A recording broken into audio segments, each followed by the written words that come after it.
What's happening, folks? Back with another episode of PWT Pro Wrestling Times podcast. Phil here. Yeah, hairline here.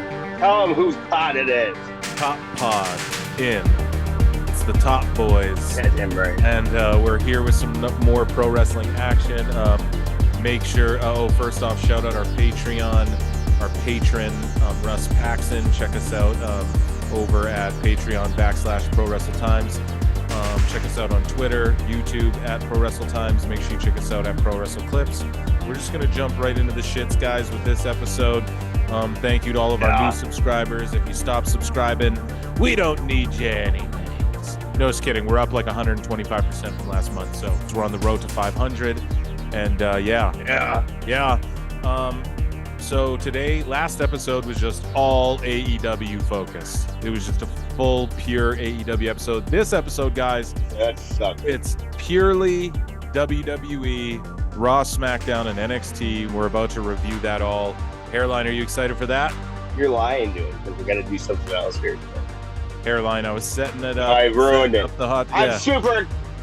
I'm super excited to do nothing but the WWE. Yeah. You're Mick Foleying me at the 2K release party there, where Jim Ross was setting up the big question for Ric Flair, and then Mick Foley interrupts. He's like, don't you think you should ask Ric Flair what he thinks it means to be world champion? And Jim Ross is like, well, yeah, I'm getting to that, Mick. You fucking stepping on my comeback here. But I am Mick Foley, Jesus. Yeah, you're Mick Foley and me, dog. Goddamn. So, yeah, you have the same beard. Yeah. There's no confirmation if Hairline, in fact, even has hair at this point. Any confirmation of Hairline's hair.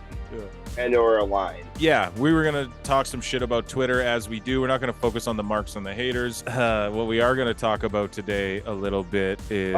How have you been enjoying having Twitter back? Yeah, well, we got the Pro Wrestle Times Twitter back within like less than 24 hours because the dude was using alt accounts to like and retweet and report, and then there was like a chance to like explain my tweet, but then I had to like agree to delete it, which I did. But I literally said the word goober. There was no cuss, but I said, yo, this dude's got alt accounts. He unretweeted him retweeting himself. That's how I just knew, right? I was like, those are his own alt accounts. Yeah, because I called him out for it, and then whatever. No, we're not going to talk about fucking big little bros like Big Eloy Ruiz or whatever. We just want to talk about the Rick Steiner controversy that's sort of going on right now in the wrestling world. Rick Steiner, I guess, was at WrestleCon, a year ago, 6 months back, and he had made some remark to his brother Scott about Impact wrestler Giselle Shaw, who I guess is trans. I didn't even realize that. So I guess Rick Steiner had said some things that Giselle Shaw, they got in some sort of argument at WrestleCon. Of course, the Twitter mob goes, cancel him, and all this stuff. And they go shame WWE for even having him there at the award ceremonies and all this shit. And then now WrestleCon says we're going to have Rick Steiner back to do a signing. And then everybody on Twitter's melting down going, cancel him. He's a trans, blah, blah, blah, blah. And yeah, so it's caused a bit of a stink. Out of control. Now, just to give basically what I think is, like, Rick Steiner is an old dude. And this... Yeah, like these older dudes, man, they're not going to understand these things in a way, but also, and I'm not excusing like any phobia or anything hateful, but the thing is like, you can't go at WWE for any of that. You can't even call this guy phobic or anything like that. Apparently Rick Steiner did apologize to WrestleCon, and he did apologize to Giselle Shaw. He went and apologized to the entire Impact locker room, something that Giselle Shaw refused to attend his apology. So I'm sorry, but to me, it's like, well, I get like, you're like, I don't want his apology, but like, goddamn, what do you like? He was trying to be the bigger person and go, I fucked up. And a lot of the same people who were giving Jay Briscoe leniency with his comments are saying, are trying to cancel Rick Steiner. So basically, Effy lives at Effy lives on Twitter. Effy tweeted out, and Effy, and we shouted out Effy on the show. We use him on our little artwork for the Yeah, I love Effy. right. Oh man, this I is love Effy bad, too, but it seems as though I hope Effy didn't block us. Okay, good. I was like, we never did or said we love Effy, dude. We never did or Or said block us shit now. towards Effy, but I just wanted to read. Now he may have, I think Effy made this tweet unable to view now or something in the time since we pulled it up, hairline. So I apologize, but basically Effy was like fuck this, like cancel Rick Steiner type thing, right? And everybody jumped in and was like, well, Effy, you defended Jay Briscoe, and Effy, you are friends with the Young Bucks, like you defend the Bucks and those guys. And here's video of the Bucks using homophobic slurs in PWG, and like here's CM Punk using That's awesome, homophobic slurs on a fan man. at a live event in WWE. And Yeah, CM Punk has said some shit. yeah, so people are like, if you're okay, like why are you okay? And then other people are jumping Cherry into the picking. other people are jumping in the conversation and going, well, why are you conflating using homophobic slurs with Rick Steiner being a transphobe? Now, not only it's just like, well, okay, Effy's the one who brought in, if I'm not mistaken, he's the one who brought into his tweet, yo, for LGBAI plus community, da da da da da. So this is why they're lumping, this whole group is lumping themselves all together. So that's why it's being conflated with homophobic issues. You can't blame people for conflating those things. And especially when someone like Effy has stood up vocally for Jay White, and then he's just going, no, to hell with Rick Steiner. Hairline, I just want your thoughts on all of this. And what do you think, like, is this canceling shit just getting stupid? Like, it's Rick Steiner. He's an older guy. He tried to apologize. Yes, the world's changing, but a lot of this trans shit is very new, and you can't expect people to just be when Facebook has, I think it's like 7,000 registered different pronouns. You can't expect anyone to know any of this. Doesn't mean they're transphobes. Doesn't mean they're hateful. Now, maybe Rick Steiner is. I don't fucking know. I don't know the guy. But to be like, cancel him and his legacy. He apologized. Like, yeah, what?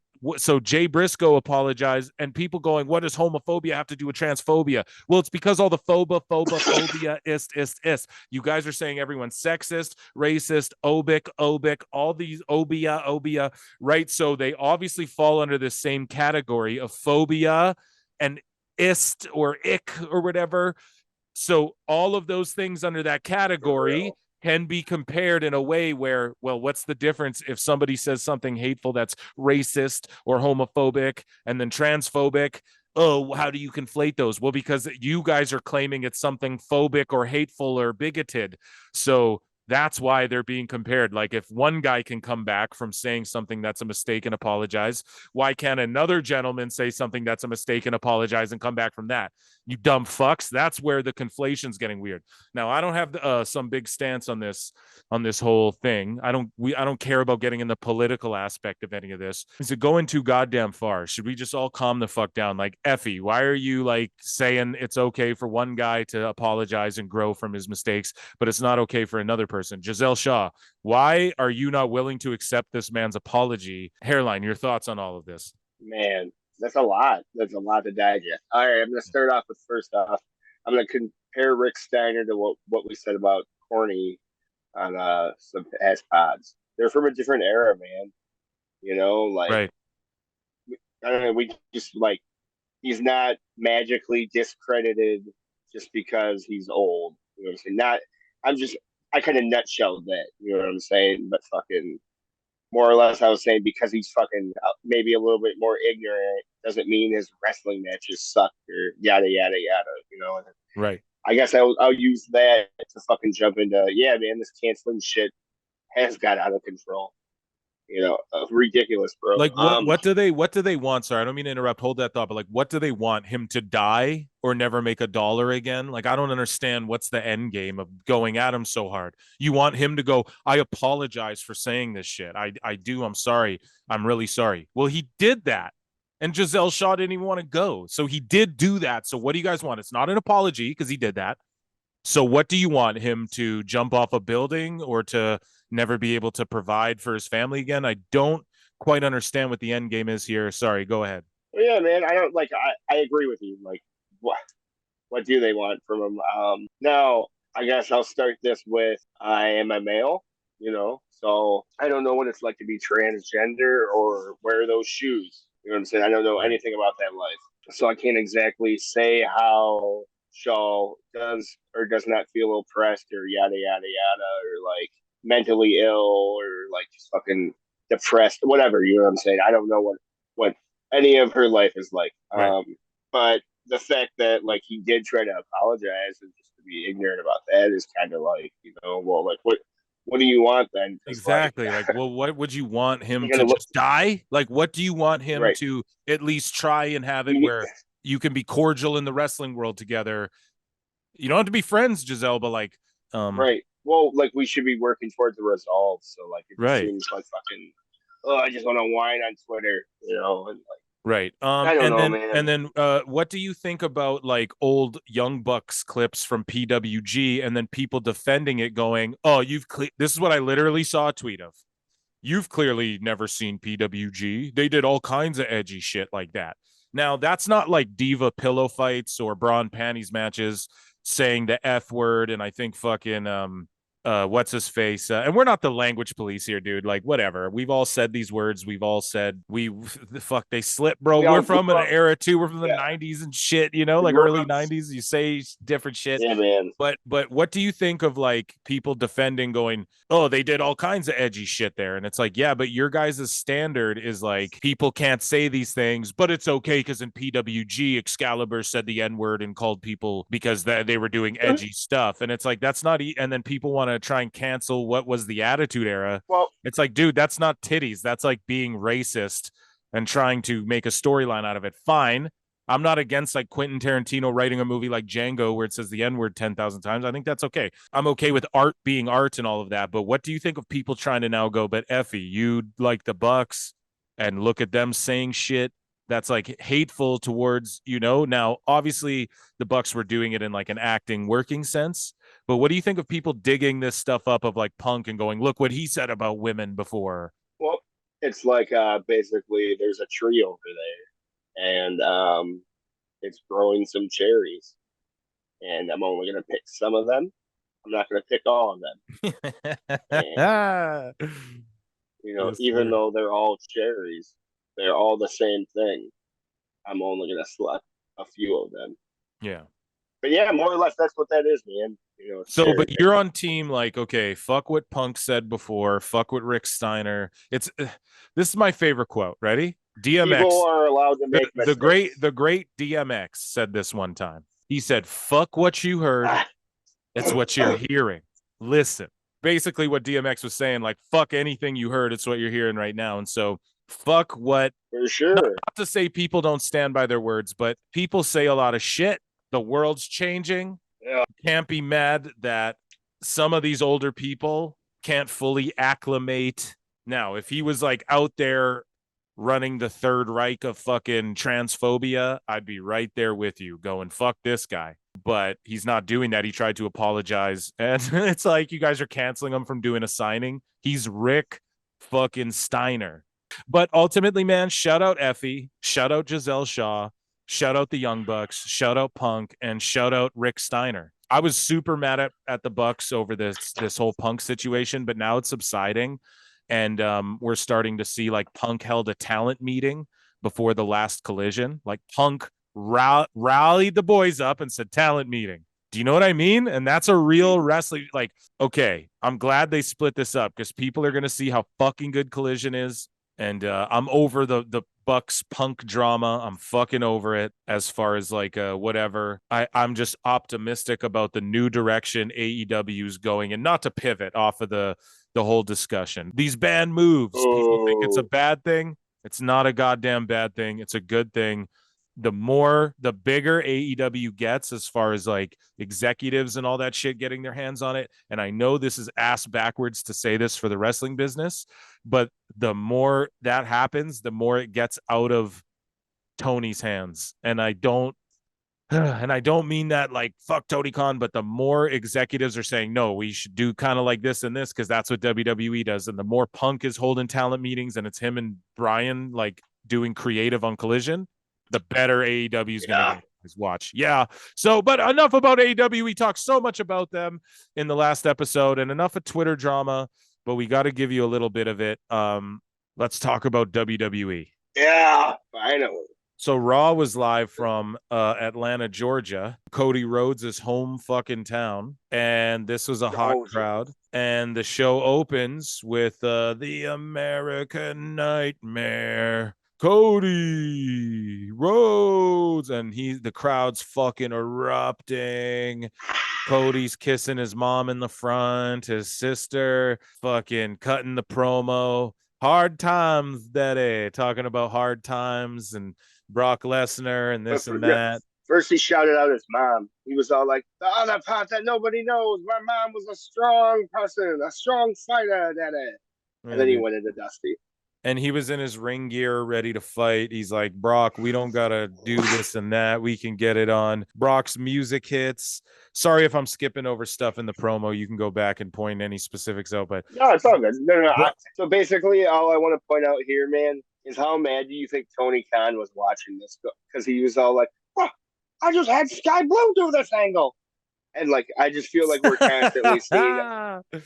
And like, I just had Britt Baker. I just brought Nick Wayne's mom. I just flew her to Saskatoon to do the same angle. And Sky Blue's mom's not flown here. But the thing is they're in actual Atlanta, Georgia, where Cody's mom actually lives. He's just whining to Tony. Yeah, correct. He's just whining to Tony Schiavone about it. Can you believe this, Tony? They're just taking my stuff and they're making Cody do it. Yeah, Tony, that's real awful. Oh, yeah. Yeah, all the fucking AEW, they're copying Tony Khan. I know, like fucking no, they're for sure saying it somewhere on Twitter because I swear to God, since we've started watching AEW, I can name those 3 times right there. So we watched Britt Baker. Tony Khan invented having families and crowds at wrestling shows. Much better, thank you. So Brock's music hits. He doesn't actually come out. He kind of teases it. Cody's like, come on, whatever. And then Brock's music hits again. Cody plays it off like, oh, I guess he's not coming out. And then when the music hits again, Cody's like, fuck this. I'm just going to come meet you back there if you're fucking here. And then that's where he walks back there. He was there. You hear a chair crash.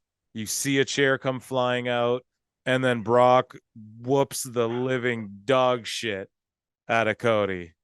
And suplexes on the outside, F5 on the outside, hitting him with the chair, beating him against the post. It was good shit, pal.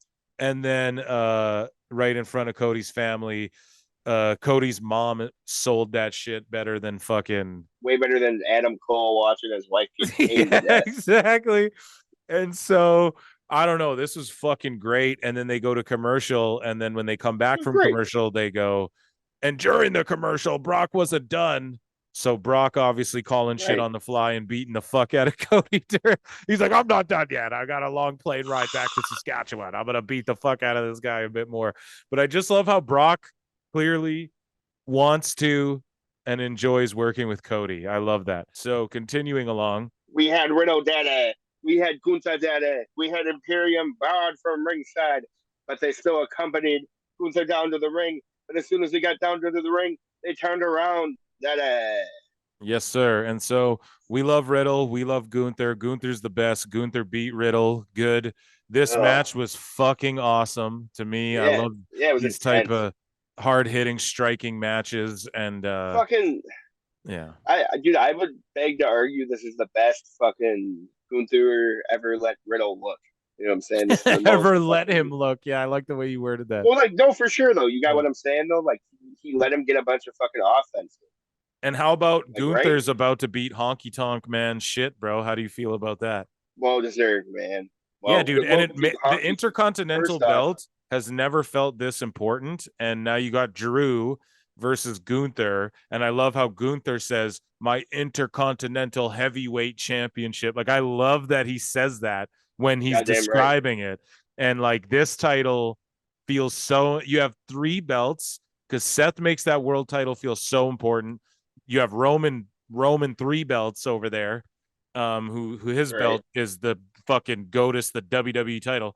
And then you have this IC belt has never been more prestigious or important. Yeah. Yeah. Dude, most of all, fucking Honky Tonk Man can go to hell for fucking getting Jake the Snake addicted to fucking crack cocaine. You know what I'm saying? Is that true though? Yeah, it is. Remember, fucking Honky Tonk Man attacked Jake the Snake Roberts with a guitar, and the attack was so brutal that Jake started smoking crack. Dog, dude, I can I'll send you videos of Jake talking about it, dog, and then on top of it, I can send you videos of Honky Tonk Man defending himself like that. I swear to God, bro. Dude, I don't trust a goddamn thing that comes out of the snake's mouth. Yeah. I'll say this before we move on. I popped when Corey Graves called the. Hey, first off, he's not Jake. He's the shell of Jake the Snake. Yeah, I shed my old skin. Jake's dead. You're doing Vince. I once wrestled. You're doing Vince. Yeah, I once wrestled. Yeah, no, I can't do it. It's just all Vince. Yeah. Listen. I popped when Corey Graves, when Riddle did his entrance and it was all the fucking rhinos started running across the screen. Chubby unicorns. And then Corey Graves called them chubby unicorns. I fucking popped for that. I write it down in my notes every time. I write down what he calls them. Up next, we had Liv Morgan and Raquel Rodriguez backstage. With Jackie. She's new. And she's cute, bro. And so is Liv. She's stunningly attractive, and Raquel's very pretty as well. She has a beautiful smile. And Raquel's got a nice back. Yeah, she's got a nice back. Jake the Snake, come in here and put her back over. Put her back over for me. First off, Vince, I'm the shell of Jake the Snake Roberts. Jake died. Yeah. Out there on that man. Now, talk about how her back will make you die and how her back's like a shell. Yeah, it's like a turtle shell. As I was saying, I left my former self in the ring, the shell, in a bag. No, Jake. Now, Jake. That's all right, pal. But I need you to talk about Raquel. Get Raquel over. I need you to get Raquel's back over. She's got a back. Yeah, she's got a back. Try something like that. He's all like, what do you mean he's over there working with Lance Archer? But he's in our Hall of Fame. Lance Hoyt. Get Lance Hoyt on the phone. I've got a new gimmick for him. Hire him back. Lance Archer. We need you to be Fake Kane. Fake Kane number 3. Dude, have you seen Blue Kane? Have you seen Blue? Yeah. Dude. And then Cardona's like, I should wrestle him on the Indies. And then he showed up dressed like the Undertaker on the Indies on his last. Dude, so that's so money. But Blue Kane's Twitter got suspended. He got banned. Like WWE pulled his shit. Good. Yo, fucking the fucking with WWE, dude. That's just copywritten. Anyways, though, so Liv and Raquel are backstage, and they're like, "Yo, I don't know, just you tell." I fucking can't stand these two together. Oh, fuck off, dude. But yeah, anyway, so Raquel and fucking Harley Quinn basically are like, so we're gonna wrestle Chelsea, and we have to wrestle Sonya Deville, and we're fucked because they're 100 times better than us. But in all seriousness, Rhea walked up. Yeah. It was all about it. Yeah. She wasn't fucking around. They're obviously setting up Raquel for that match with her. Rhea punched the fuck out of them, beat up, headbutted Liv, fucking took out Raquel's leg. And then Raquel and them, the doctor's like, we can't clear you to go out there. But then she's like, no, I'm going to fight anyways. I won't relinquish my belt. So then they go out there, I believe. Yep, we get a Judgment Day promo. Yeah, we get a Judgment Day heads to the promo. ring with the gang. Gang. And they're like, oh, you thought we were going to break up and I have my dirty Dom beats Carmelo, and they just do what they do every week. We run Raw, we're the shit. But it's good shit, pal. Yeah. Oh, you're goddamn right. How do you feel? You were talking all this shit about how they're gonna break up. They are. Here we are, dog. They are. No. Yes. Well, okay. Yes. You're gonna eat those words, dog. All right. Why are they giving them all belts? Because, dude, everyone's like, oh, they're gonna break up, and then they teased it, and then WWE is doing the long game with everything right now, because what they realize is that's what makes better television. No, they're not yet, but they're gonna. Obviously, every group's gonna break up. Like, obviously, that's a dumb thing to say, but they're gonna all get chips and then you're gonna see like Damian turn on Finn or so, like I'm telling you, it's gonna come in a way like at WrestleMania. I bet like they won't go past WrestleMania 40. I bet we see We'll like see, bud. the turn at 40. But anyways, man, so Judgment, they cut so their promo. this They do great shit. It's great shit, pal. And I'm gonna let Dom talk, and yeah, then I they like how just boo him. Priest yanked the mic away, Yeah. and was all like, "Ah, he's gonna beat fucking the guy on NXT." Ah! Yeah. But yeah, man. In a nutshell, here it was basically Finn just going, "Seth, fuck off." Fucking Rhea going, "Y'all saw what I just did to Raquel." Just Dom, getting all their angles the over. most right, exactly. Dom, the most hated wrestler in all of wrestling, and Priest has got that fucking that Money in the Bank.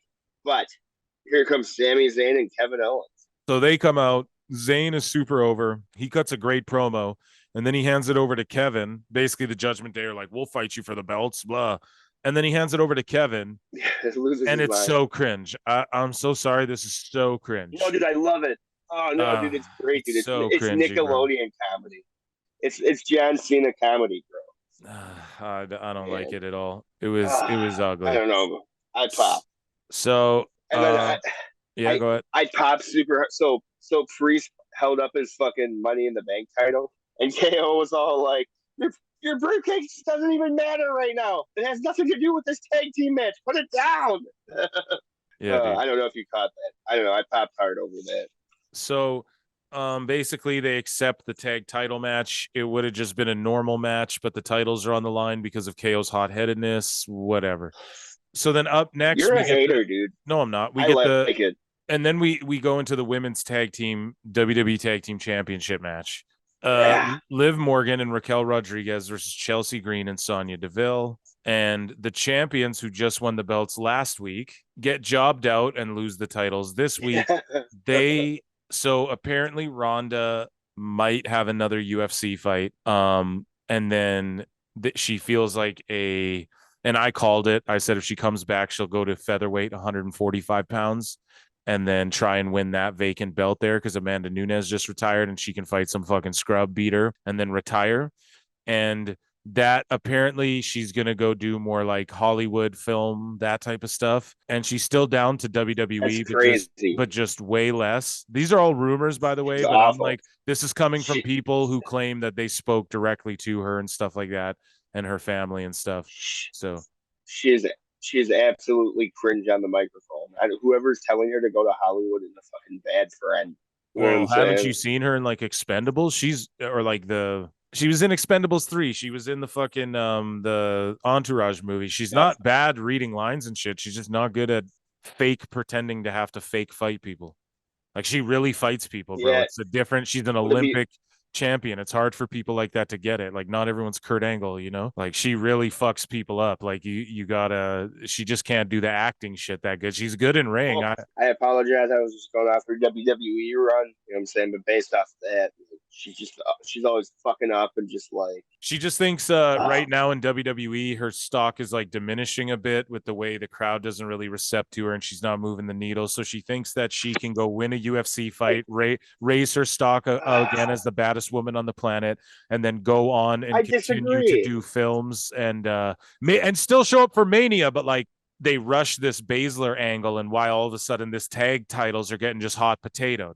Now, I want to shout out this match and say, congrats, Chelsea Green and Sonya Deville. Those are our girls, and I'm glad they have the belts. And I hope they have a lengthy reign with those belts. But the thing is like, man, fuck, those belts mean nothing. They get hot potatoed around. It doesn't mean anything that they can be on every WWE show. Oh man, it's just Ronda. If this is really her, she really fucked things over for people. But I am always rooting for Ronda, so I do hope she goes fights in the UFC and does all that shit for her life and her family. I'm down, but damn, did she put WWE in a tough position to have to rush this all in for SummerSlam? You know, I just feel like this would have been good for her and Shayna to reign till Mania, then do this at Mania, then go do all her shit. But with fighting, age and time is everything, you know. So she's 38, I think. She's got to get it done now. Yeah. Once again, imagine how Isla Dawn and the other Spoopy girl feels. Yeah, man. Because they had to unify their belts. Like, why not just have? It's just like Ronda.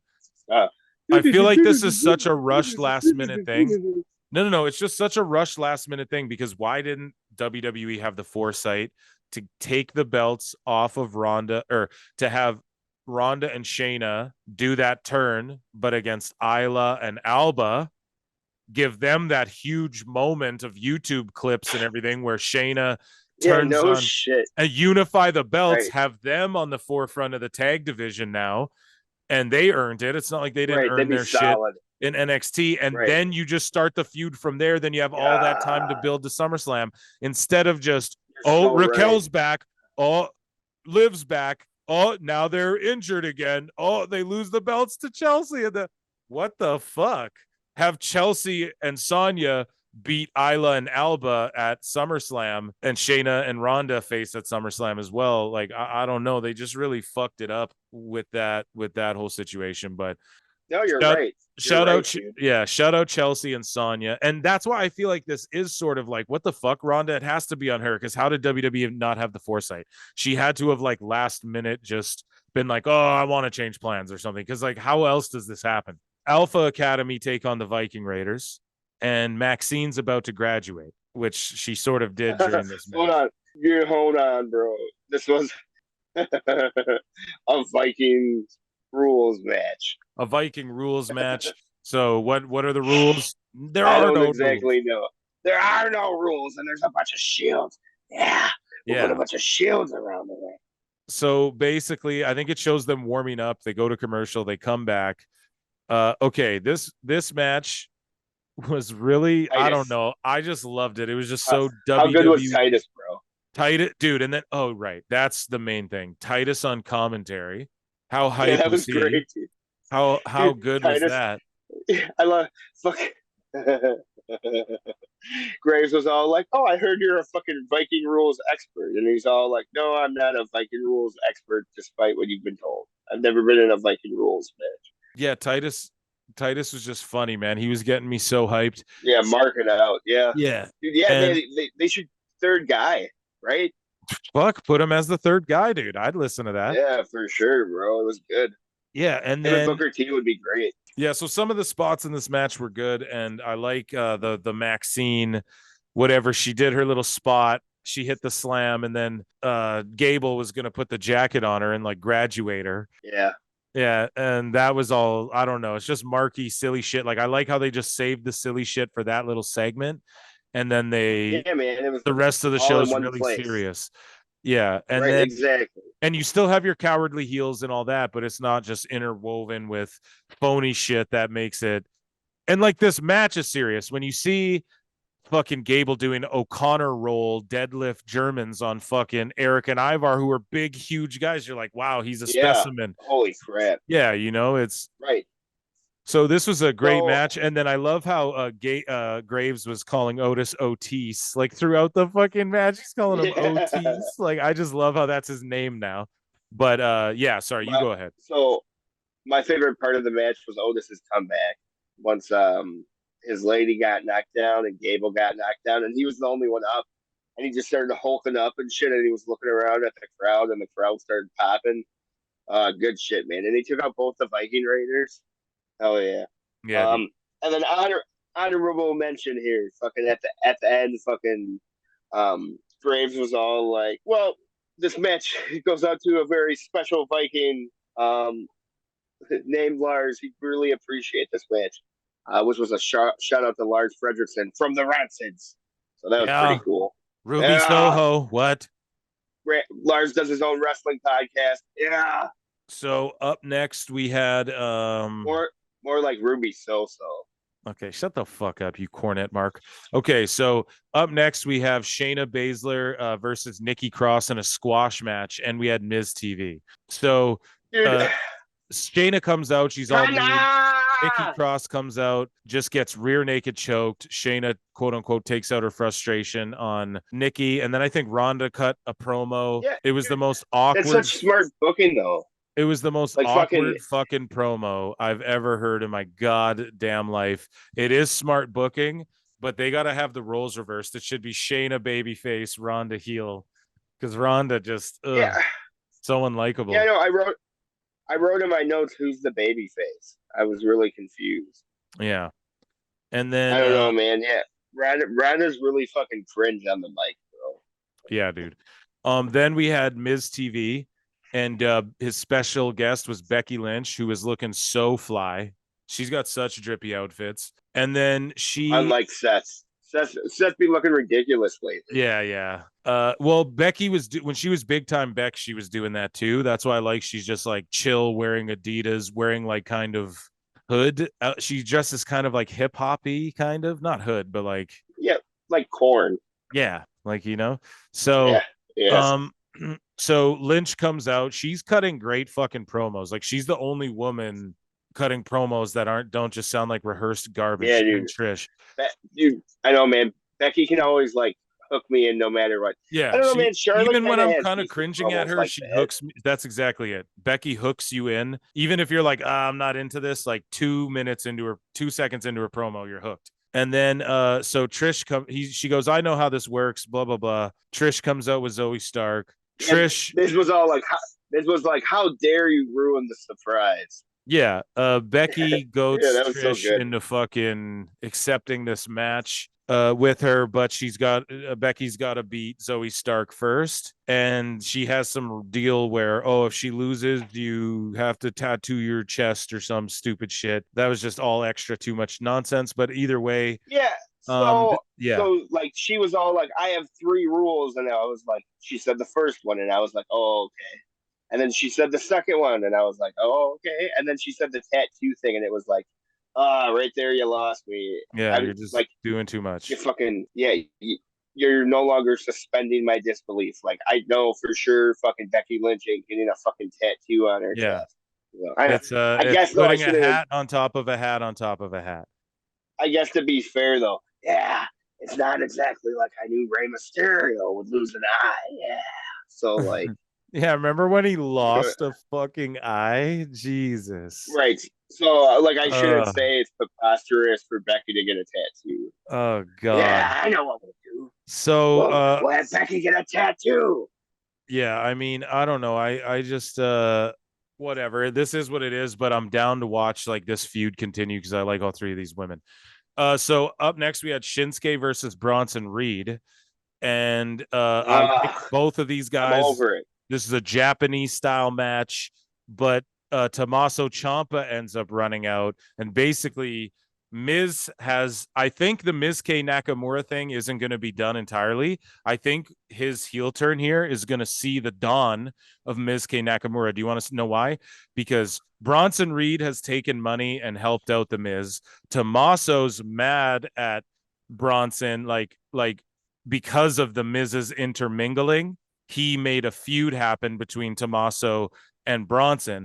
And then you have You're Shinsuke now trying. turning heel, and he's like, what was he saying? I'm done. And he's I'm done. yeah. I'm done. So I know Shinsuke you said. could maybe Yeah, yeah. go to Miz You and said. go, hey, remember when you You were said. talking about Miz No, no, K? no. Guess what? I'm down because guess what? I'm done doing whatever. I'm gonna march to the beat of my own drum. I'm gonna do this and that. So He said, Byron, I'm tired of it. yeah. So and to add on to that, so Tommaso runs out, he starts beating the fuck out of Reed. So then Reed wins by DQ, and Shinsuke's pissed because fuck, he just cost me a match. Understandable enough. But yeah, if you really look at the last few months of WWE, the Miz has been involved with who? Bronson, Shinsuke, and Tommaso. So boom, boom, boom. I think they did plant the seeds for Miz is sort of puppet I'm wrangling over it. these guys, and we're going to see a 2v2 or maybe a 4-way, or we're going to see Miz K Nakamura actually happen, but just not in like a ironic heel babyface way. Like it'll be Miz being like a cowardly heel, and Shinsuke will be his fucking heater like Takeshita in WWE, the guy who'll just kill you and fucking hit you with knees and shit. So I like this. I know you're like sour on this, but they got Ricochet doing his viral shit with Logan Paul, where they can do all their flips, and then you got these guys with Miz plugged in the middle of this storyline, just behind the scenes of it all. So it is. If I'm onto something, this is like more brilliant cinema by It WWE, sucks. even on a lower level. Awful. Okay, fuck you. So then in the main event, Sami Zayn versus Kevin Owens versus the Judgment Day. This was a great match. The winners, of course, Zayn and Owens. There's a bunch of shenanigans with Liv Morgan running Seth down Rollins. and attacking Rhea. Seth Rollins is in the mix, attacking Finn. And basically what happened was they really hooked me with this match. Like, I didn't think that the Judgment Day would win, but goddamn, they made it seem like they were in a position to win those goddamn belts. But of course, Zayn and Owens, the stunner, the haluva kick, the schmoz, the pin. And it was a good match. I was popping. This reminded me of Attitude Era with the rundowns and the fucking, then the baby face ekes it out somehow with the, you know, I like it. So, well, dude, for sure. I would compare it to FTR versus Bullet Club. It was all like, oh my God, is Bullet Club actually going to win these titles? Yeah, dude. It was like that, man. You know, like it was just fucking just wrestling. Not at that level. Wrestling's real great right now. Yeah, Bullet Club Gold though versus FTR was one of the greatest. Did you see what Dave Meltzer said about that match? He said that it may be one of the greatest tag team matches ever in the history of tag wrestling, and people were memeing it. Block him? People were memeing it, yeah, with the Young Bucks crying, like the Young Bucks right now after seeing Meltzer say this. So I knew you'd get a kick out of that. But anyways, this match was great, but it doesn't hold a candle to FTR. No, I was saying the psychology. Yeah, as far as like, yeah.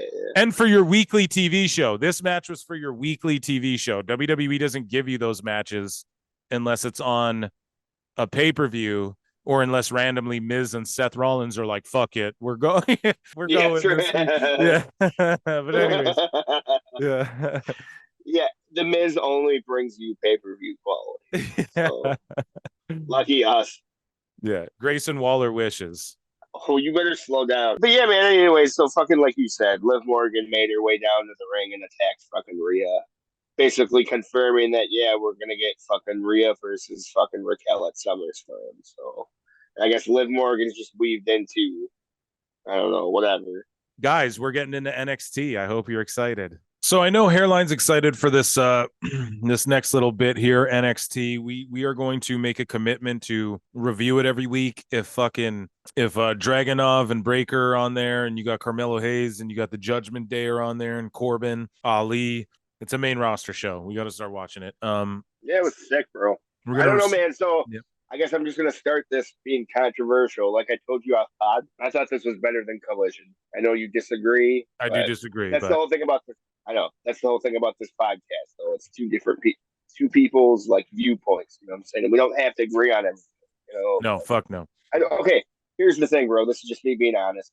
During Collision, there's moments I'll be like playing on my phone or a little bit distracted. You know, NXT show, I was just like enthralled and like, you know, just fucking couldn't look away from my phone that was playing it, you know. So I don't know, man. That's just my feedback. Fair enough, man. So this show is emanating from, of course, the Performance Center or the NXT. Where do they still do it at the university? Okay, hold on. Listen, I'm kind of jumping around here, but during Ronda's promo, she was all like, "Well, what did you guys want for me to go through the Indies? Because it's like if I didn't go through the Indies, I would have to go through here. And then even though we have NXT, which has the best fucking trainers ever and would have you ready to go." You caught that or no? Yeah. She's like, I went through the Olympics. Yeah. Is the back door of the Olympics, blah, blah, blah, all that shit. Yeah. She tried to plug the company quick, and it's like, God damn it, who wrote that in there to like, yeah. Because they're trying to keep her baby face, because they're trying to be like, say this to save face, like you're putting us over, but that writer just wanted to fucking get over with Hunter. That's all that fucking was, dog. But yeah, anyway, so back to NXT, dog. So the second week in a row that Judgment Day will be on NXT. NXT's ratings for this episode were like 776,000. I think Collision's boom. Yeah, Dynamite's went below that at one point. I think Dynamite's was only like 802,000 or something like that. So NXT is drawing ratings similar to fucking AEW's. Boom, right there. There's 12 days before Great American Bash 2023, which I love, and they show all of these fucking promos for all the different shit that happened or has been happening, and I don't know, it got me hyped for NXT. I was like, God damn, I need to start watching NXT. The first thing that went down was Carmelo Hayes comes to the ring with Trick Williams, and they cut a great promo. They do their thing. NXT champion. Hayse is a great champion. I don't think Vince would do anything with him Awesome. on the main roster though. But I don't know. I could see him having some fucking great matches with Austin Theory. right. So why don't you take us through this? All right, so he was basically just whining about Dragunov, and like it was just more leaning towards the spoilers here, how Dragunov would interfere in the match later on and whatnot. So it's really just more of that was just setting up like how Raw will open with fucking Dom's calling out this person, and then they're gonna wrestle later in a tag team match. It was more of that. It was just Carmelo setting up the events later on in the show. And then Dragunov made his way down to the ring because Carmelo had his name in his mouth, dog. Yeah, dude. And I love Dragunov. Dragunov just wrestled who? Breaker? Yeah, I don't know, man. They really were making me want to watch the Great American Bash. Yeah, well, It's like yeah. I want to see this the is Great wrestling. American Bash, and I want to go back and watch Breaker versus fucking Dragunov and shit. Like this just Right. made me go, "Fuck! I should have been watching NXT the last few weeks." That's all the show did.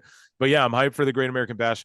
And then so we go backstage to Wesley and Ali, and it's basically Ali going, "No, Wes, you can't lose your fucking belt because we need to wrestle at the Great American Bash that day." And Yeah, and you Wesley's like, promised "What? me, You really think I'm gonna lose my belt to Dom?" Type shit. right? And Yeah. yeah, Here's Mustafa Ali. I wonder where he went. yeah, dude. Yeah, He's I guess. NXT. Won't be long before we see Dolph Ziggler and that fucking Von Wagner guy back there too. No, Ziggler was already there. Yeah, so they get into a match with fucking Finn and Damien. Yeah. What did you make of this match? How'd you like it? Oh, dude, this was sick, man. So next up, we had Nathan Frazier and Dragon Lee against Angelio and Roberto. Yeah, Angel Yeah, Garza man. and Humberto Carrillo, Los Lotharios. I don't fucking know. Dragon Lee and Nathan Frazier teamed up together. All good, but yeah, man. Dragon Lee, I think making the right choice to sign with fucking WWE and NXT. I'm glad to see him on here. This match, Yeah, man. they had a fucking tag Well, match. Dragon right, and but hold Frazier on. beat Los Lotharios. It was great, but But it was real great. But most importantly, right before the match, there was a promo for the Don. D'Angelo's out of jail, dead ass. so yeah, anyways, this match was fucking great, but Yeah, I'm sorry. this match was really good, but I just didn't really care about any of the story shit. And then like afterwards, they had a little schmoz where like Umberto pushed Angel Garza and was like, "It's your fault," and then he took off through Yeah, the crowd yeah. or whatever, and it was really good. Obviously, they're trying to make you care, but those guys are just getting over with me as a fucking tag team because I haven't seen much of Yeah. them as a tag team yet. So I thought this match, like for them putting on a tag match like this good, why would you Yeah. break them up already type of thing. And then Dragon and Frazier, they just wrestled each other not long ago. I don't know why the fuck they're friends. Like, I don't know what's going on with that. All good. Yeah. But yeah, Fucking, I thought Nathan Frazier was probably the most impressive out of everyone in the what used match. to be his name, Ben Carter or something like that. He was Yeah, I really think so. good Yeah. on the indies before, It was and great. WWE scooped him before AEW could as well. So they just stuck him with Dragon Lee, who they scooped before AEW could as well. I don't know what the mentality is behind that, but all good. And then, as you said, though, so before this match, though, there was a promo for Tony D'Angelo, who is It's on. coming Yeah. back, He just got out of the joint. who's just You know what I'm getting out of the saying? joint. And yeah, dude, he's later on, he gets like his big welcoming That was awesome. back, which was really cool. But this shit isn't, it's not like Tony D'Angelo's super over with me. I wasn't really following all that, but Oh, I love it. It's so cheesy. It's so I am 80s familiar heavy. with the story and all that. So up But next, yeah, sorry. we had so up next we had the Baron Corbin promo where he Yeah, pulled so up in there's his a whip. Baron Corbin package, and he's just like, "What? I had it all made. It was all right there for me." Da da da. Yeah. And now I'm the lone wolf again, emo shit. So cool. Yeah, so he's talking to himself and then he walks up and there it is, a guy in a robe. The guy takes his robe down. It's him. My God. Yeah, I know what we'll do. You know what I'm saying? Yeah, dude. And yeah, so this is whatever. Interesting to see where that goes. And then up next we had fucking Gigi Dolan versus Kiana James. Woo! And so GG makes the greatest facials, bro. Gigi looks like my girlfriend all through high school. They look identical, like to a T. It's like Fucking fucking weird. flex. Flex. Oh, is that a flex? Yeah, it's like weird. Even their piercings and shit. It all is just the same hair color. GG's facials, man, like I was saying, like just fucking there's little things GG does that like you don't see other wrestlers doing. Yeah, this is like my second time seeing or even hearing the name Kiana James, so that was what it was. She's okay. And James beat Dolan. So I was like, boo, fuck this. I was mad as shit. I thought it was Dummy. yeah, dummy. You gotta fucking put Dolan over. Like, does she have heat? Did they not? I know Jane's out, like JC Jane's out, isn't she injured? So like they don't believe in Gigi. I don't know, but yeah, her selling's great, her work's great. And then Great. up next we had Axiom and Scripps, and Scripps is just Reggie that they put in a stupid fucking mask, and then they're just like, here, we'll put you with the other mask guy because we put a kid in a mask, and you're all in masks. That is great. I wrote T-Pain and Daft Punk. Oh my god! Right. So then they took on Bronco Nima, who I've heard of like one time before, and Lucian Price, who I've heard of like one time before. Yeah. And I don't know who the fuck they are. This is whatever. Axiom's really cool. This is like something off of Dynamite or AEW Dark. Yeah. So I don't know. I don't know why you're like, this is better than Collision. But like, no, it's not. You know, like not even close. This shit was like, okay, is this AEW we'll see, Dark bro. Elevation? Like, we'll see. God, so I can't wait one day. Oh, that's just so good, bro. You're right. No. Who are you saying that about? That's you. No, dude, this match right here. Time traveled. Yeah, no, listen, I'm not gonna defend Daft Punk and T-Pain. You know, like this isn't I'm not willing to die on this hill, dog. If you took this shit and put it on fucking Dark Elevation, I would not be surprised. It's Impact. It's worse than that. It's fucking Tony Khan's Ring of Honor. Like it's so bad. So anyways, oh man. Up next we have the D'Angelo family, and this is awesome. Yeah, so they get their whole celebration, whatever, and then they wrestle Gallus. Yeah, so basically what happened here was fucking Tony came down to the ring, he hugged everyone, yada yada yada. And then they basically showed that, this was a big ruse, that they tricked Joe Coffey into thinking that Homeboy wanted to become the Don. But the truth was he pulled one over on Joe Coffey. Yeah. And now the Don is out. Yeah, I don't know, man. I wrote down this would be a great Hulu TV show. Yeah. I'm not mad at all this. I'm interesting to see where it goes. I just wish that I like followed it before, so I got the full thing. But I love Gallus. Right. And I've seen these D'Angelo guys, the family. I've seen them work like a couple few times. And I like the whole, he's the Don, he's getting out of jail, da-da-da. I'm like, okay, these are compelling characters that like characters fighting real good wrestlers and interweaving we're Gallus, we're the good wrestlers with the story gimmick kind of stuff. And that's why NXT is great. It's real great. NXT, though, they blend those two things together really well. You know, the sports entertaining with and here's your flippy wrestler shit, you know? So, yeah. Coffee came out and he was all like, you're not even human. You're subhuman scum. I don't know, that popped me. Yeah, so we had Schism, and then with Carmelo and Dragunov. Yeah. And basically, they were, it wasn't long until this became fucking anarchy in the fucking backstage. You know what I'm saying? Yeah, dude. Jesus. The Rock's daughter's just hanging out. She's all like, well, no, they're female for me to wrestle. I guess I'll just hang the fuck out here, boys. Yeah, I'll just stand here, not throw kicks or anything. Yeah. And then after that, we had Tia Hale, and she took on Elektra Lopez with Lola Vice. That's the girl I was telling you to look out for, Lola Vice. And all the fucking marks are all like, oh, Lola Vice. I was telling you, man, when she first signed with WWE, I was like, yo, she's a mixed martial artist. She's undefeated in Bellator. She was. And I was like, dude, I heard they're signing her to the fucking Performance Center. This is the best move they could have made. And now all the fucking marks on Twitter, she's over with all of them because she's so hot. And I fucking told you guys. Tia Hale with Duke Hudson versus Elektra Lopez and Lola Vice. This match is whatever the fuck. Hale beat Lopez via submission. I couldn't care less about this shit. And then Hale called out Stratton. And Stratton came Yeah. out, all eyes glued. She's such a dimey. And then they Yeah, fucking Tiffany's fine. yeah, and then they sort of set up this match here. So what did you think of all this?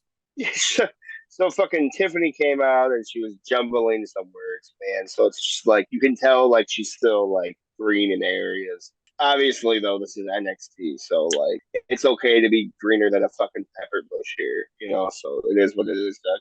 But she submitted her in this like a submission match. You know what I'm Nakamura, yeah. saying? Yeah, submits into a submission match. And like I don't know, man, like fucking she basically just bullied that bitch into a title match. Oh Yeah, dude. god. Yeah, so So after that we went backstage with Dom and Rhea. yes.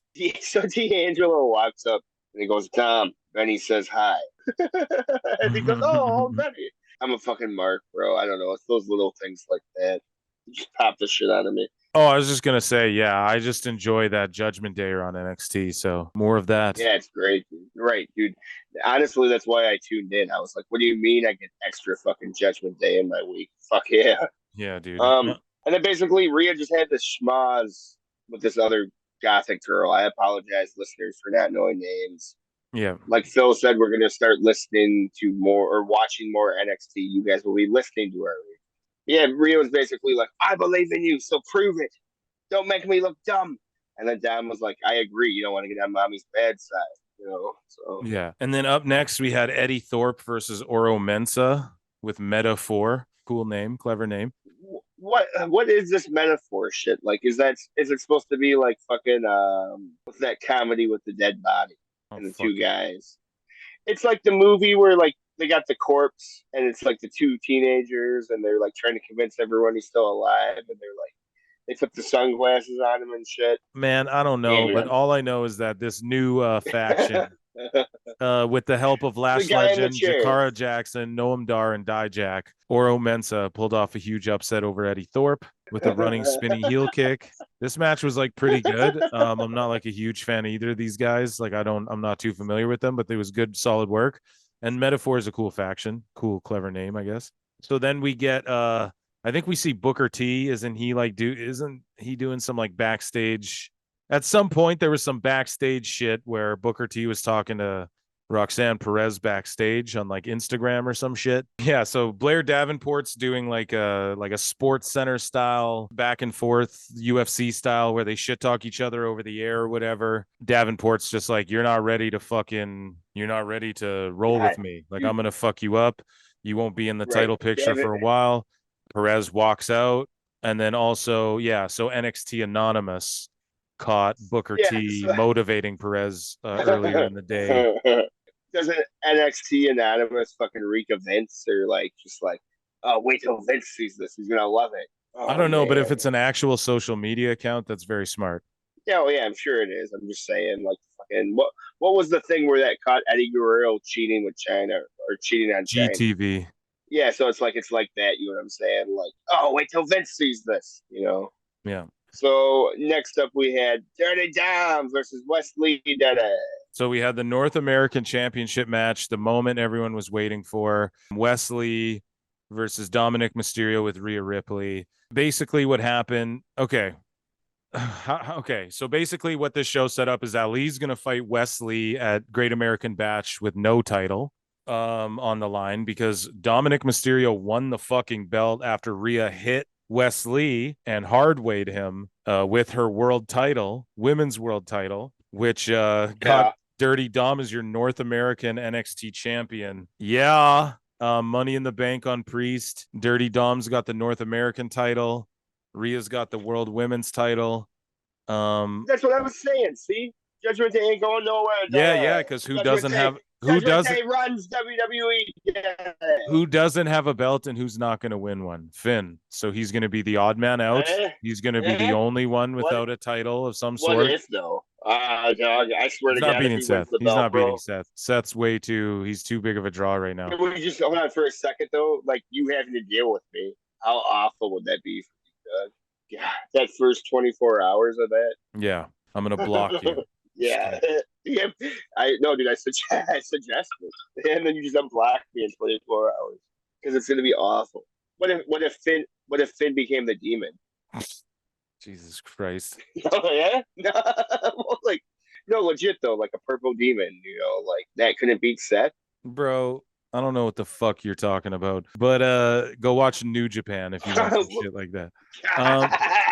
Yeah, dude. Wow, Shout I out wouldn't listen. shout out Wesley and Thanks a shout lot, out Cena. Dom because this was a great match. And I think Dominic, this is good for them to have him carrying around that North American title. Now, where I get a little perturbed is why the fuck did they take it off Solo Sikoa when they did? Because now No Dom's shit. just going to be on Raw and SmackDown or whatever, like Raw with that belt. Why couldn't Solo have done the same thing? I don't know. It smells like there's a little tug of war going on with Vince and Triple H and Shawn Michaels and all that with a little creative, but nothing's getting messy or Yeah, for sure. nonsensical. And I popped hard that Dom actually won the belt. And like the Yeah, show ends it's with him holding coming. up the belt. And I just think that's hilarious. And now he's going to be like, I'm representing Mexico and stuff, even though he's never fucking lived there Right. or was born there a day in his life. So it's hilarious. Dude, it's be awesome. Yeah. So overall, NXT was a great show, and I can't wait to keep watching it moving forward. And I can't wait to keep reviewing it for you guys. I Yeah, think commentary was pretty good. I like the commentary was pretty good, commentary. but Booker's a little all over the place, and that dude who's with him should just replace Kevin Patrick on Raw because they're the exact same Yeah, guy. so Just this one's less annoying. yeah, but that guy, like, he hella studied these Graves. Like, he kept, like, I don't know, man. He seems to be a student of Corey Graves, is what I'm catching. You know, Okay. he was making a lot of reference to Corey Graves shit. I guess listen for next NXT. You know what I'm saying? Yeah. Well, then maybe him and Graves would make a good duo. I don't know. All I'm saying is Me is and me and Excalibur would make a great duel.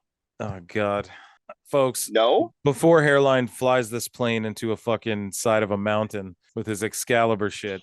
Um, so Hairline, let's layeth the smackdown. nope. And I'm ready, Doug. where was SmackDown from? They were from Florida, that Orlando, the home of they're in NXT. Florida. And Speaking of NXT, take us through the this superior product to Collision. take So us we opened up take with us through the show. Roman, Paul, and Solo walking, basically showing that they just arrived. We didn't get them arriving, unfortunately.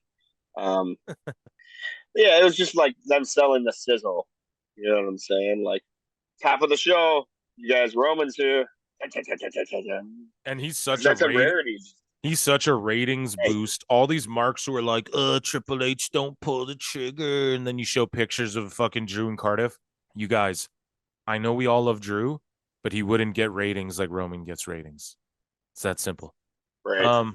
And then keep going. So yeah, that was cool shit. The sizzle before the steak in the main event. What was next? Yeah. Yeah. The Fatal 4-Way. To the moon versus Sheamus versus Rey Mysterio versus LA Knight. Yeah. So yeah, dude, Cameron Yeah. Grimes comes out. He actually got a decent little pop there. Rey Mysterio came out. Of course, he gets the Legends pop. Sheamus came out. He gets a good pop. And it's a little weird. This match was basically 4 baby faces, even though LA Knight sort of plays the heel, and Cameron Grimes could go Yeah, I either guess way, he's but a heel. he's being presented as a baby face. But LA Knight's so over, dude. So it's like, is he really a heel? Like, he does wrestle heel, and he is a heel. He hasn't changed his character, but he's out there cutting these Right. promos like for the people.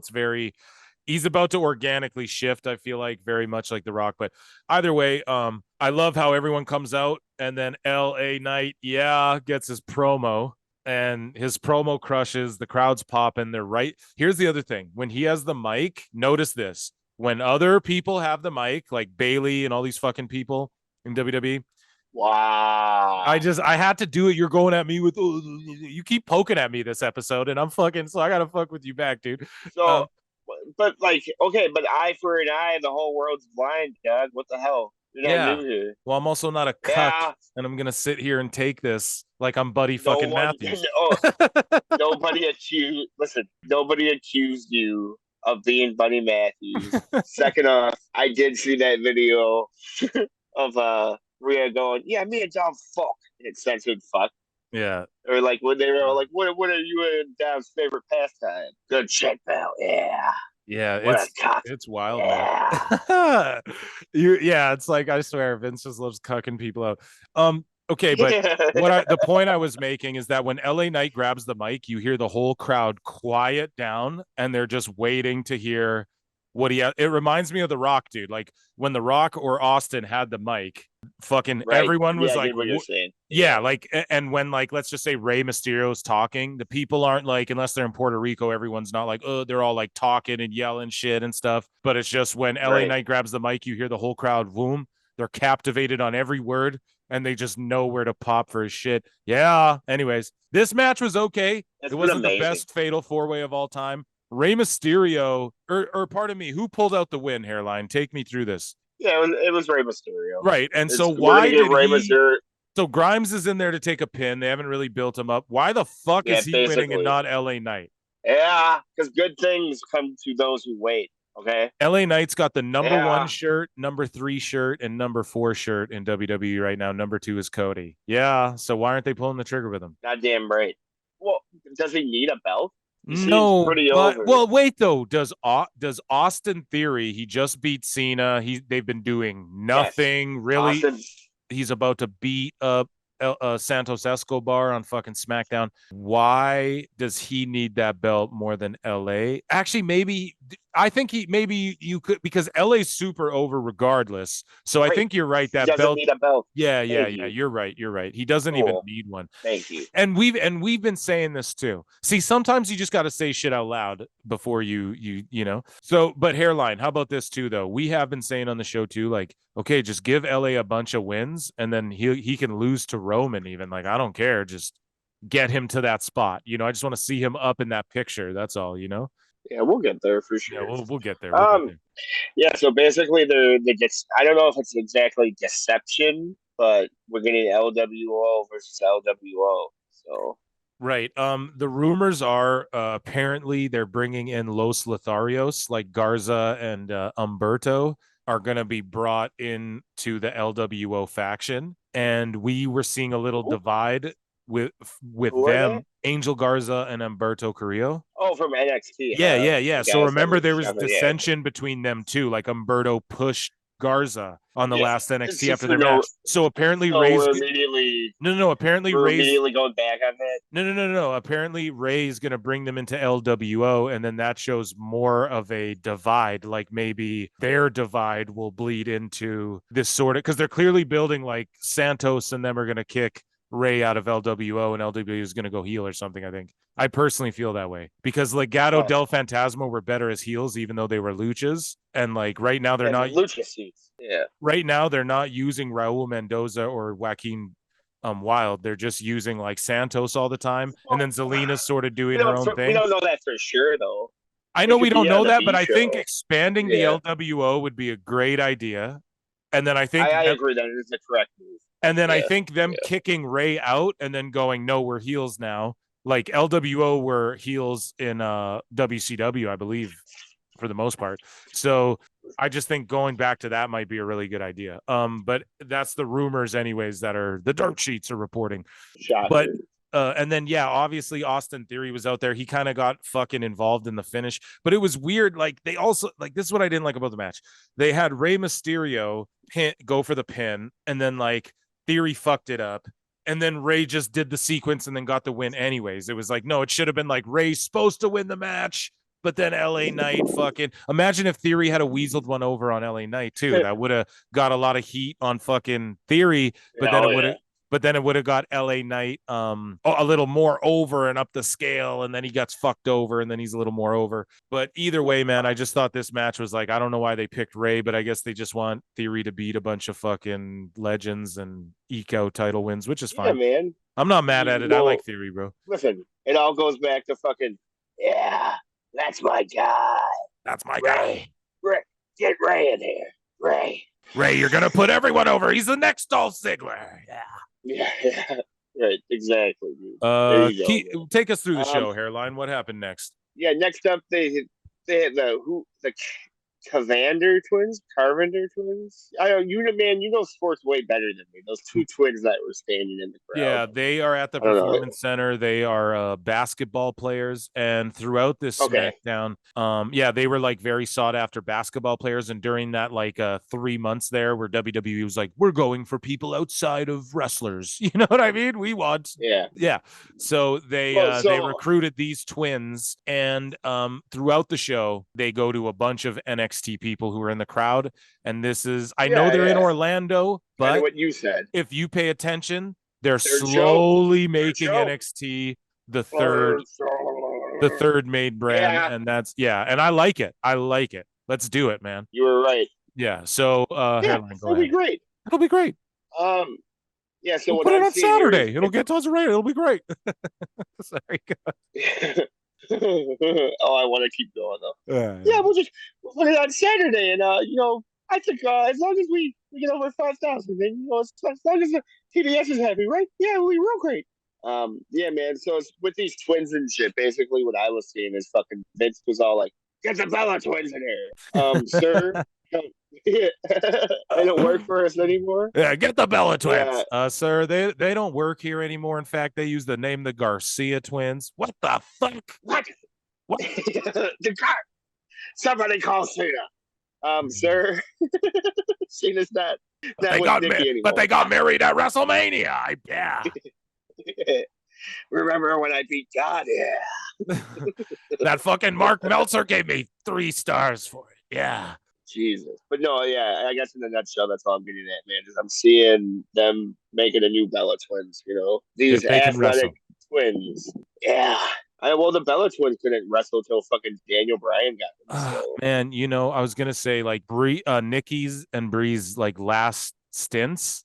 Not when they come back for the Rumble, but their last runs, when Bree came back from that injury, or Nikki came back from that injury. Bree was drunk the entire time. Yeah, they were fucking going hard. The Bellas were super over with me. Man. Yeah. Well, because it's dude, really think about it. It's her husband is Daniel Bryan, you guys. And also Nikki, man, because she doesn't get as much credit, but she carried that division, and she gave her back. For sure. I agree, dude. She gave her neck and her back to this business, bro, doing that rack attack shit. She gave her body for this business. Y'all got to honestly recognize the Bella twins, and that's why so many of these women, and I know people like Cornette and the old school guys, they give these new wrestlers shit who go, Bellas were one of my biggest inspirations. But there's a reason that a lot of these current women looked up to them, man, because, dude, if it wasn't for them, and I honestly, truly feel this way, the next era that came, everyone credits Charlotte and Becky and Bayley, but it was honestly that transitional period of the Bellas going, oh no, we're going to and AJ Lee was a huge part of this. But then she took off. But they just that transitional period of divas to real wrestling, the Bellas were huge in that. The Bellas were huge in that. Agree. Yeah. Anyway. So we went to Austin Theory backstage, fucking fuming. Runs up on Adam Pearce. Your favorite. Pearce is on his fucking phone. Who the fuck is fuck off. Who the fuck is he talking to? First off, aren't you supposed to be running a goddamn show and you're over here fucking on your phone? What is he, Jungle Boy? Jesus. I don't know why. He basically, who was he talking to? I just don't know why he's on both. He's the general manager. Motherfucker, did you hear the pops later in the show Shawn Michaels got? Bro, just let him be the GM of SmackDown and run NXT. Jesus. Sorry, go ahead. So basically, it was fucking Theory was I want a match against Escobar, but I'm not putting the title on the line. You have to earn it. And Pearce was all like, what? And it's all obviously, Pearce, you don't understand the psychology of wrestling. The champ calls the fucking shots, not the fucking guy who interfered. Jesus. Yeah, dude. And also, not to mention, though, he's already in a number 1 contender match. Escobar is. Right. Yeah, so, yeah. Oh, my God, most of all that. Against Ray, right? So it's what the fuck? What is this, AEW? Right. Yeah, so I don't know. I didn't get this at all. They should have just not had Austin wrestle, but they're just this is what I mean. They're kind of just stuffing Theory in. He's an afterthought right now. So I guess you're right. Keeping the belt on him does help him right now, but he fucking, it's the belt feels a little weak right now. You know what I mean? That's all. But it's fine. It's fine. He keeps eking out wins, and I'm cool with it. But anyways, so then we get Charlotte Flair versus Io Sky, if I'm not mistaken. Correct. Bailey was on comment. One of the most impressive parts of this match was early on when fucking Io Sky botched her turnbuckle move, and then Charlotte did a cartwheel. But it was all she saved the botch in the moment. You know what I'm saying? She took the botch and made it look like she was just dodging the move. So fucking kudos to Charlotte for the ring psychology and all that. Yeah, people on Twitter were shitting on this match like live. What? Yeah, I they're don't just know, man. saying I thought it was Charlotte just very looks like fucking she doesn't fierce. really care, but I don't know. I thought the work was solid. It didn't like fucking blow my It hair was back, super solid. but I like Io and I like Charlotte, so I was into it. Bailey's like she's great on commentary, I just can't wait till they get her like away from EO and it turns into, I don't know. She should just be doing her own thing. I feel like she doesn't need other cronies and shit. Bailey and fucking Barrett were shitting on Cole, and Cole was all like, "Is this what this is going to be all night?" Yeah, Barrett's so goddamn good. Yeah, hell yeah, he is, man. Yeah, and I like how Bailey was putting weight over. Bailey was putting weight over too, like on commentary. It was just, I don't know. I liked it. Yeah, I like it. At the start of the show, I forgot to mention this. Fucking Barrett was all yelling at fucking Cole, like, Austin Theory would be on commentary with us, but you offended him last week, so just sit in ringside. Like, yeah, man, good shit, compelling. So, anyways, fucking Charlotte gets the fucking win, and then we get this Shotzi video package that literally scares Bailey out of the fucking building, bro. God, I need this to end so bad. Put this on NXT and get this off SmackDown. Pretty fucking cringe. I wonder who the fuck Shotzi fucking blew, bro. Because like, oh no, bro. But like, God, I'm sorry, man, but it was like 2 years in a row. She was like she spun that wheel for the Halloween NXT show and just fucking. She's everywhere, fucking. Ow, ow, ow! And it's like now she's fucking getting this scissors in the Bailey photo, and it's not even an act. It's an old Bailey photo. It's like they couldn't even dig a fucking Bailey photo. A baby face Bailey photo, dog. You know what I'm saying? So yeah, man. So fucking Bailey bails, dog. And then here comes fucking Kana made a way to the ring. Yeah, dude. Asuka runs down, beats the shit out of Charlotte, and they're gonna beat Kana with Charlotte. I think that's what's about to happen. So that's fucked. And then they're gonna do Charlotte versus Bianca. How good did Charlotte fucking make fucking Asuka look there, bro? She sold the shit out of all that. I like how she did the initial fucking drop. Charlotte almost did a flare flop with that very first kick. Oh man. So moving along. Oh Jesus. Yeah, so moving along, we go backstage with Kayla, who is interviewing God, Kayla's a fucking dime. You were saying that one Australian lady is a fucking dime to dime. A fucking dime to dime to dime. Kayla fucking Braxton. Yeah, this is what it is, right? They're diming for different reasons too. Kayla's like a natural, like a cutie, and then Harley Cameron's like looks like, just like a fun time. Yeah, like a wild thing, But yeah, anyways. No, I'm not going to subscribe to your OnlyFans. This was a one night thing. I'm sorry. Yeah, dude. Don't be a simp, boys. Don't be a simp. Don't start simping. Anyways. Don't do it. Right. Ever. Don't do it. Yeah, man. So Dom was basically just like, I'm the champ of North America. And at best, if my dad wins that fucking match, he's just the champ of the US. He's all like, I'm all of North America. Yeah. Great. I love it. And then so Butch rolled up. And now I guess Butch is talking. This is the second time we've had Butch talk in fucking a week or so. Triple H. Yeah. Anyways, man, so Butch fucking was basically like, you should defend that. And he was like, well, I can't. There's no NXT official. And then bam, the pop. HBK. The Heartbreak Kid appears. Imagine fresh up. And like it made sense because he's in Orlando. It wasn't just randomly HBKs at a building. Like the NXT people are here tonight, and they're really, like we've been saying, elevating to the third brand. Seeing Dom and Mommy both with belts, God, it looks good. It's money, baby. It's money. And then dude, as soon as Butch walked up, I went fucking right. So I was like, yes, let's fucking do this, because like Pete Dunne has battled over that belt. He's battled over the NXT UK belt. I just went, yes, like keep getting Dom wrestling these guys, getting over on Wesley, like, because it's experience for Dom too to work with these dudes who, like, let's be honest, Right. Dunn has way more experience. Top Dunn tier. Yeah. can fucking, even though Dom's way ahead, Butch, pardon me, can imprint way more. And Butch is in a spot where this loss doesn't hurt him. He's getting tag wins. He's doing shit with Sheamus. He's in the Brawling Brutes are over as fuck. So what I love about the Brawling Brutes too, like the way Judgment Day is a staple on fucking Raw.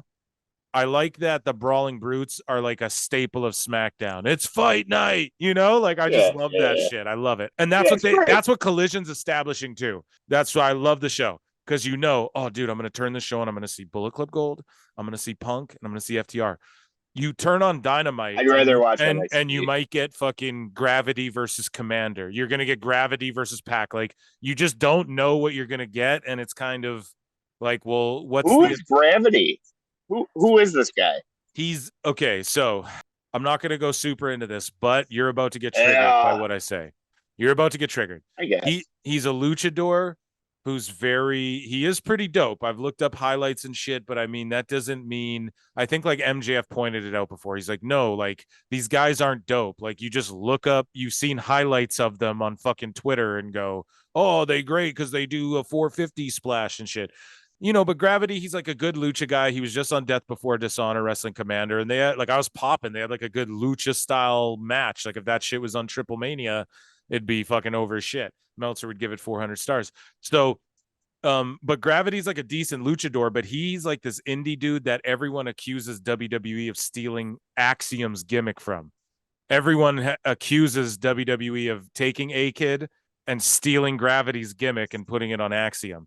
So now Tony Khan, I guess, saw a Twitter video and signed Gravity, I guess. So I don't know. I'm not. Yeah, I bet. And then we'll see Gravity versus Commander on fucking Dark.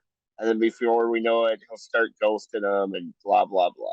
It'll be great. I'm sure that some mark on Twitter will go, no, actually, Gravity was fucking CML and PWG. I'm sure someone will jump down my throat for that too, but either way, that's the little background on Gravity there. So moving along though, Austin Theory versus Santos Escobar.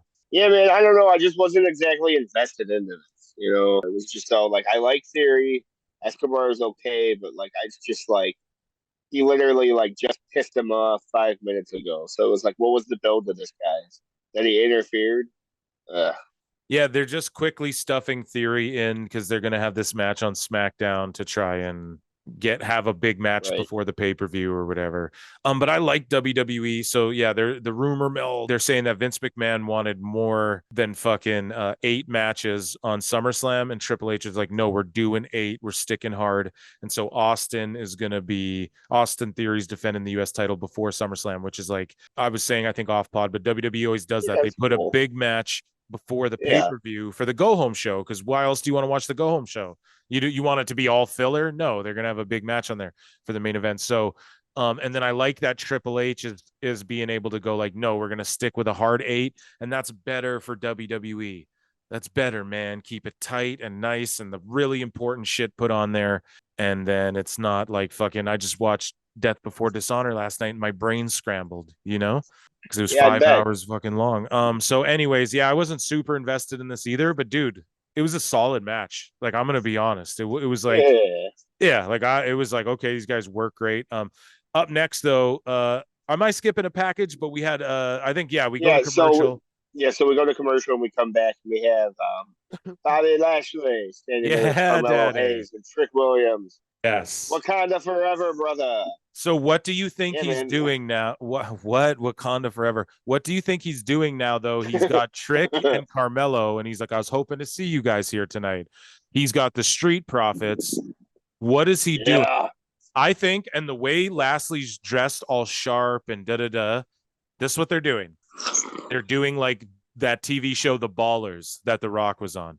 It's going to be like him and we're high level athletes. Like we're ballers, bro. Like we're fucking NBA type stars and shit. Like that's, I think, what they're going to do with this group. If I had to guess anything, Yeah, I'm excited for more Bobby Lashley. So up next, we got NXT North American Championship. Butch takes on Dominic Mysterio. Oh man, fucking Dom was selling so fucking great in this match. We didn't need Ridge to come down though. I thought that was a little too much. Okay, okay, God, Made sense though. I'm jumping all over the place. Made sense though. Yeah, it made sense. But we had Ridge, then we had Pretty Deadly, and then Rhea was out there. That's and where it got too much. It was just so fucking AEW. Yeah, exactly. I wrote, this is fucking AEW. I was like, these 6 people at ringside would be the fucking same 6 people that would come down with Trick Williams for his faction. Jesus. All those people for that angle equal one AEW faction. But I don't know, man. What was this? Was this fucking, we're still trying to get Pretty Deadly on TV because we're invested in them? Yes, this is absolutely fucking people. They're over. We like them. We're pushing them. Motherfuckers hurt. They put over on TV how tough Pretty Deadly was. They're like, dude, he still finished the match with a fucking injury. They're putting it over on SmackDown. Like They showed the highlight and everything. He was tough enough to endure. Like, dude, they are strapping. I feel like they'll be tag champions by WrestleMania. Yeah, oh yeah, for sure, bro. Yeah, so I like the very WWE angle there of fucking him wheeling him out there and then leaving him there and then fucking he gets up and runs. Yeah, man. Yeah. That was straight up fucking Hulk Hogan era fucking wrestling. Yeah, and the people online are like, oh, we like MJF dancing because it's sports entertainment done good. No, that was cringy indie invisible hand grenade shit and what MJF was doing. And this is what the difference is in WWE. This is sports entertainment. Coming down in a wheelchair because his elbow's hurt and then he gets up and runs away. That's good sports entertainment. Exactly. It reminded me of like Roddy Piper shit or something. I don't know. Right. Well, shit like Bobby the Brain Heenan would do. So that's fucking. Right. Yeah, maybe that's more what I meant to say. Like that era, like Bobby the Brain would do that. The Weasel would get up and run away selling his fucking arm in a wheelchair, Sorry, but moving along. Yeah, so Dom retains. Right, which is basically obviously we knew predictable. Building him up. Yeah, building up Dom. Exactly. So next up we had the fucking I'm gonna let you fucking take this one because this is like you said your favorite part of fucking SmackDown right now, the Bloodline Deadhead. Yeah, the rules of engagement. Yeah. What did they call it, dude? The fucking tribal combat. It's tribal. What did they call it? Tribal warfare now. Yeah. Tribal combat, tribal warfare. Yeah, I don't need to sign a contract. The contract's in the blood, bro. Okay, so man, I mean, I'm gonna let you talk about this, dude. I'm gonna fucking gargle this whole thing up, because that's why I'm doing it. Yeah. Well, listen, man, where do I start? So the packages leading in, the entrances, how over they are, how good Jay is, how his body, like we're talking about wrestling, right, dude? Can we acknowledge how Jay and Jimmy have been like bulking up and like, I don't know, just look at a picture of them 3 years ago. Look at them now. Look at Jay now. He looks like he could fight, like stand up to Roman. Like his shoulders are getting bigger, all that shit. Jay's character work. These guys are true to each other.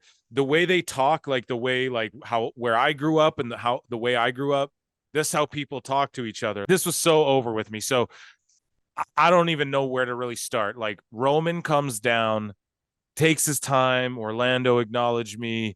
Solos with him. Heyman's with him. Yeah. They got the 3 belts. It's all just working. They sit at the table. I don't like, though, there should be someone else in the middle of this, but I know it's like the rules of engagement for Bloodline. So maybe, family only.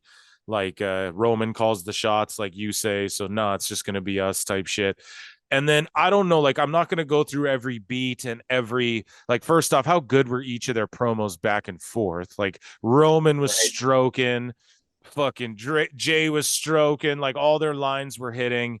And then basically it comes down to, like, Jay announces it. Listen, this is tribal warfare. Like this is fucking family shit. Like tribal combat. Yeah, like tribal combat. Like this was always family, but like now he like called, this is like what tribes do back in the day. And do you know what I love too? How Heyman talks. I'm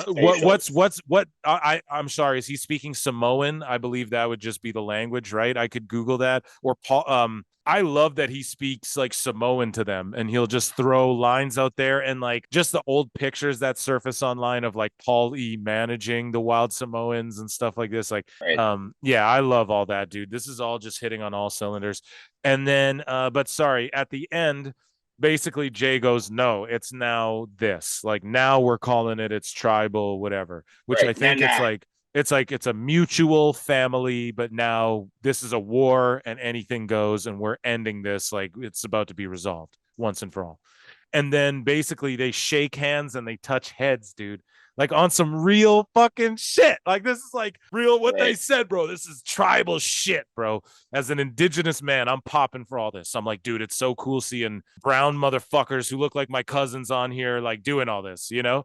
And doing this tribal shit, bro. I love it. And so they go for the Samoan spike. Solo does. He's like, fuck this. I'm gonna blap him because that's what this means. But remember, he's also the baby. He's the biggest one, but he's the baby of all this. So of course he doesn't know as well as everyone else. And then Roman stops him. Oh nah. And then but then Jay defends himself, hits the super kick, blah blah. It is what it is. I could not be more excited for a Jey Uso singles match to main event SummerSlam. Could you ever imagine that? Right. I could imagine. I told you this is where we were headed from the jump. Does he dethrone Roman? Does he beat Roman? Nah. Cody's going to be the one, I think, to eventually defeat Roman or Nick Aldis. What if we got Nick versus Cody? I think that could happen. I think they have unsettled business, man. I think they're 1-1. Aren't they 1-1? I thought Cody wasn't interested in another one where Aldis did want it. In WWE, he's not interested. Yeah, Cody would for sure. If it was WWE, they could do fantasy mark booking. Yeah, I think I would mark the fuck out for that match. Yeah, so I don't know. This SmackDown was like all in all, it wasn't that good except for LA Knight and the Bloodline. I'm just gonna put it out. Dom's always good, but it was like a whatever match.